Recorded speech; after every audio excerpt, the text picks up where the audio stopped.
এই ছোট্ট পৃথিবীতে বৈচিত্র্য আর আশ্চর্যতার শেষ নেই। পৃথিবী নামক এই নীল গ্রহে এমন কিছু ভয়ঙ্কর সুন্দর ও রহস্যময় জায়গা আছে যা মানুষের কল্পকাহিনীকেও হার মানায়। সেরকম 15টি জায়গা সম্পর্কে আজকে আলোচনা করব। প্রথমেই আছে নেভাদার ফ্লাই গিজার। মানুষের তৈরি এই জিওথার্মাল গিজারটি দুর্ঘটনাক্রমে তৈরি হয়েছিল।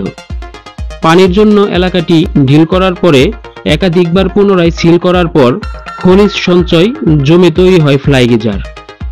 থার্মোফিলিক শৈবালের সাথে জায়গাটি চমৎকার লাল এবং সবুজ বর্ণ ধারণ করেছে। 2 নম্বরে রয়েছে ইয়েলোস্টোনের grand prismatic spring. Yellowstone national park service অনুসারে ইয়েলোস্টোনের বৃহত্তম উষ্ণপ্রস্রবণ 200 থেকে 330 ফুট ব্যাস এবং 121 ফুট গভীর। এর রংধনু প্যাটার্নটি থার্মোফিলিক শ্যাওলা এবং ব্যাকটেরিয়ার দ্বারা তাপমাত্রা পরিবর্তনের সাথে তৈরি হয়েছে। এটির জীবাণুমুক্ত উষ্ণ পানি মানুষের মনকে প্রাণবন্ত করে তোলে। 3 নম্বরে রয়েছে পেরুর রেইনবো মাউন্টেন। ভিনিকুঙ্কা বা 7 রঙের পর্বত নামেও এটি পরিচিত।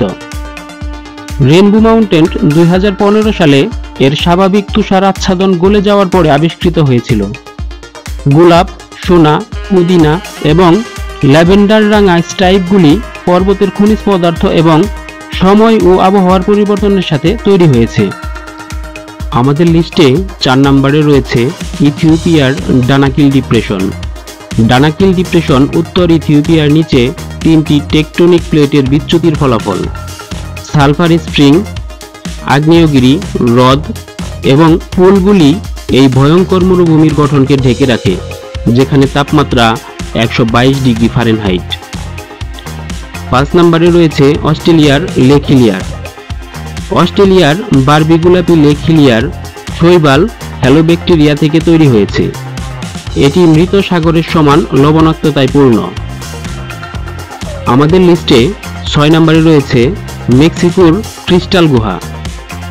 জিপসামের বিশাল স্ফটিক স্তম্ভগুলি আর্দ্র গুহাকে পূর্ণ করে রেখেছে। এর স্ফটিক শত শত হাজার বছর পুরনো এবং স্বয়ংক্রিয়ভাবে বৃদ্ধি পেয়েছে।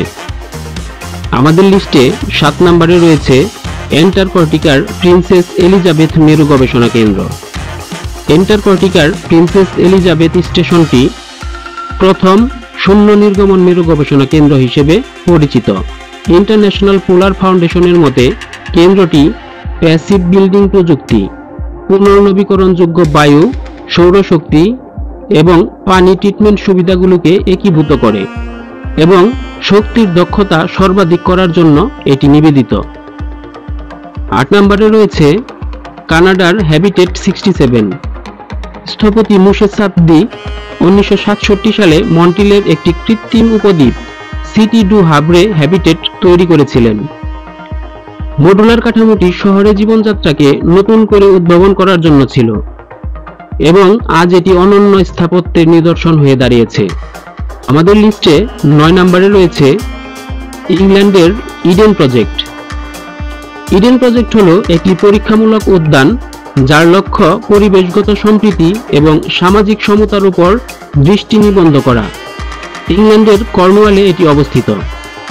আমাদের লিস্টে 10 নম্বরে রয়েছে মরিশাস দ্বীপের পানির নিচের জলপ্রপাত। ভারত মহাসাগরের মাদাগাস্কারের পূর্বে মরিশাস দ্বীপটি নীল উপহ্রদের নিচে একটি জলপ্রপাত রয়েছে। জলপ্রপাতটি আসলে মহাদেশীয় শেলফের ড্রপ দ্বারা সৃষ্ট হয়েছে। এটি একটি দৃষ্টিবিভ্রম। আমাদের লিস্টে 11 নম্বরে রয়েছে সিঙ্গাপুরের উপসাগরের গার্ডেন। সিঙ্গাপুরের গার্ডেন্স বাই দ্য বে হল একটি হর্টিকালচার এবং বাগানের শিল্পকলার প্রদর্শনী, যা অক্টোবর 2011 সালে জনসাধারণের জন্য উন্মুক্ত করা হয়েছিল। এই বাগান শহরের মানুষের আকর্ষণের কেন্দ্রবিন্দু। আমাদের লিস্টে 12 নম্বরে রয়েছে বলিভিয়ার সালার ডি ইউনি। বলিভিয়ার সালার ডি ইউনি বিস্ময়কর তবুও সুন্দর। এটি লবণ ও লিথিয়ামের সংমিশ্রণে তৈরি, সেই সাথে একটি পর্যটন গন্তব্য। আমাদের লিস্টে 13 নম্বরে রয়েছে ইয়েমেনের সুকোট্টা। উদ্ভট ড্রাগন ব্লাডটি ছাতার ছাউনির মতো বেড়ে উঠেছে। এটি ইয়েমন থেকে 200 মাইল দূরে প্রত্যন্ত একটা দ্বীপে অবস্থিত। দ্বীপটির নাম হচ্ছে সোকোট্রাই। আমাদের লিস্টে 14 নম্বরে রয়েছে আরিজোনার দ্য ওয়েব। বাতাসের গতি বেলে পাথরের শিলার উপর ডোরাকাটা গঠন তৈরি করেছে, যা ওয়েব নামে পরিচিত।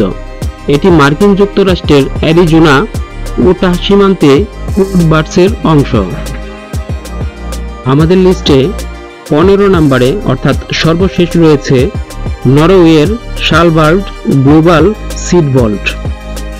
ক্রপ ট্রাস্টের মতে নরওয়ের শালবার্ড গ্লোবাল সিড ভল্ট এটি হলো বিশ্বের খাদ্য সংরক্ষণের জন্য চূড়ান্ত বীমা নীতি, কারণ এটির 4.5 মিলিয়ন শস্যের জাত এবং 2.5 বিলিয়ন পর্যন্ত বীজ সংরক্ষণ করার ক্ষমতা রয়েছে।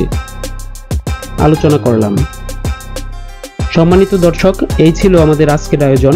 15টি বিষয় নিয়ে আলোচনা করলাম। তার মধ্যে কোন বিষয়টি আপনার ভালো লেগেছে কমেন্টস করে অবশ্যই জানাবেন। ভিডিওটি তথ্যবহুল মনে হলে একটা লাইক দেবেন, আর আমাদের সাথে থেকে আরও ভিডিও পাওয়ার জন্য চ্যানেলটি সাবস্ক্রাইব করবেন। বিদায় নিচ্ছি, ভালো থাকবেন। আসসালামু আলাইকুম ওয়া রাহমাতুল্লাহ।